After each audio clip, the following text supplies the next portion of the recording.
What is up, ladies and gentlemen? Welcome to day 16 of OnShape.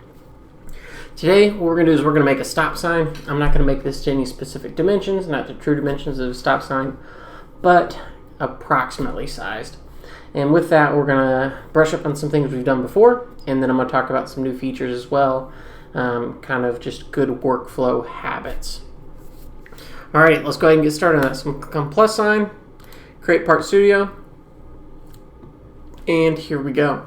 So the first thing I'm going to do is I'm going to create the sign. I'm going to hit sketch, this front panel right here, right click, hit view normal 2. Next thing we're going to do is click on this front plane for sketching, and we're going to click on our inscribe polygon button. Like I said, I'm not making this to a specific size, we're just making it approximately there. So I'm going to click on approximately how big I want it, and then by default it's a hexagon, but we're going to increase that to make sure it says 8 for an octagon. So click once for approximate size, and this allows you to pick how many sides you then want. We want 8. And then, well, that looks good. Hit the green check mark, and let's go ahead and extrude this on out a very small thickness. I mean, what stop signs are what, 1/8 of an inch, so 0.125. And that looks good. Now, typically what I'm going to get in the habit of is go ahead and just making my origin planes invisible once I'm done with a part, or I started on that part, and I don't need them anymore. So what I'm going to do now is run that pull all the way through the back of this sign. So what I'm going to do is I'm going to click on sketch, click on rotate around the top of this sign, and zoom in just a little bit. Right click, hit view normal 2. And let's draw a circle. Now this beam, I don't want it to go necessarily in front of the sign, but I do want it to be attached in the back, so I'm going to make sure that I do leave a gap between this circle and the front of the sign. Hit the green check mark, and we're looking good so far. Remember, if you get lost on where you're at, just hit the view cube, hit a corner, find your front right top, ISO, and we're looking good. So let's go ahead and hit extrude, and we're going to click on, zoom in, click on both of these faces right here. Okay, now OnShape thinks it wants to know what direction I want to, but that's the wrong direction. I'm going to go to click on opposite, and then go ahead and just drag this on down, an approximate size, and that looks good. Okay. Click green check mark, and then we're done. Next thing I'm going to do is hit sketch, rotate down, and start a sketch on the very bottom of that pole. Right click, hit view normal 2, and we're going to draw a circle. Let's just draw a bigger circle, because that concrete boot starts out pretty small, and it's going to taper outwards. Hit that green check mark, and we're good. So I'm going to go ahead and hit extrude, and then we're going to click on this inside and then the outside piece, because if you click on just the inside, it's going to leave a hole. Okay, you can click on profiles through the geometry it's previewing, it's predicting.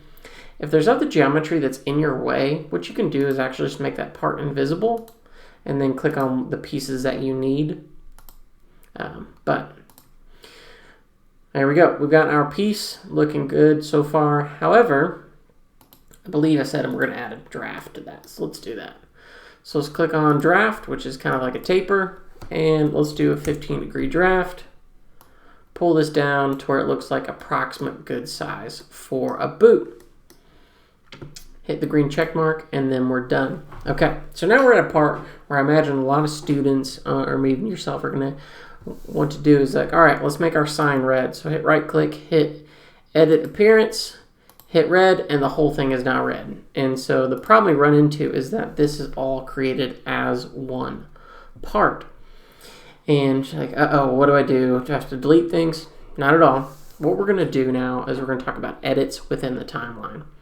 So this over this left side right here is where you are making your features and your edits and your sketches. It starts from the top and then goes down.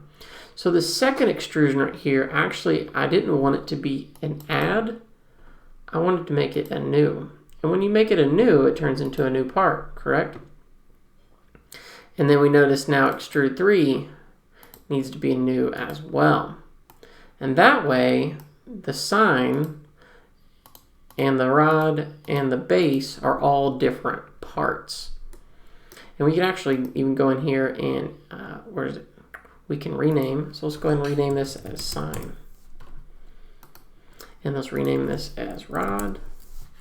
And last one, rename this as base.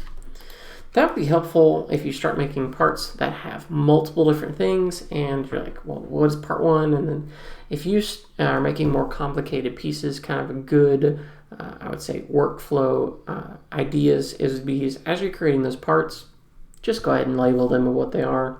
If you're making 1 or 2 parts, maybe not necessary, but this is going to get a little more complicated. So let's go ahead and click on Sketch and let's add our text in here. So I might right click, hit View Normal To, and then let's add our text for our stop sign. So I imagine some people are going to do, they're going to click the side, they're going to click this, and then they're going to type in stop. Let's go ahead and make it bold. And then they're going to try to move it. We're running into a problem here, is that OnShape has thrown in some automatic geometric constraints. Like right here, it says this line has to be perpendicular to the edge of this sign. Okay, this line has to be horizontal. And then same thing right here. So this predictive geometry can be helpful. However, if it's in your way, click on it once, hit the delete key on your keyboard, and now you're good to go. The problem you can run into though is that as you move it around, it's going to still try to predict that geometry and it may not help you out. And so what I found out to be helpful is just when you are moving things around, just predict that there's going to be problems and that you're going to have to delete those automatic constraints as they find their way in there. And so what I'm going to do is if any automatic constraints get thrown in there, just delete them until I get the sizing that I want. And there we go. That looks good so far. Let's go ahead and hit extrude. Extrude that text like we've done before. Let's make it super thin though. 0.005.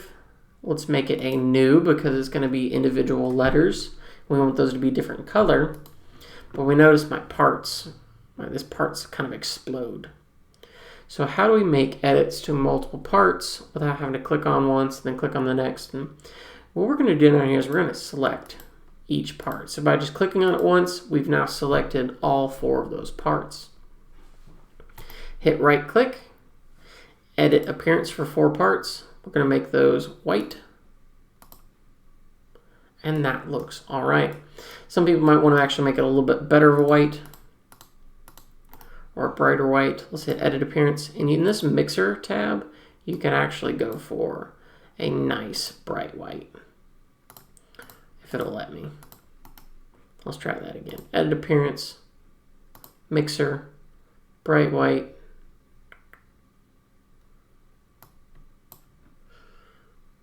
And I think that's probably about as bright as I'm going to get in here for now.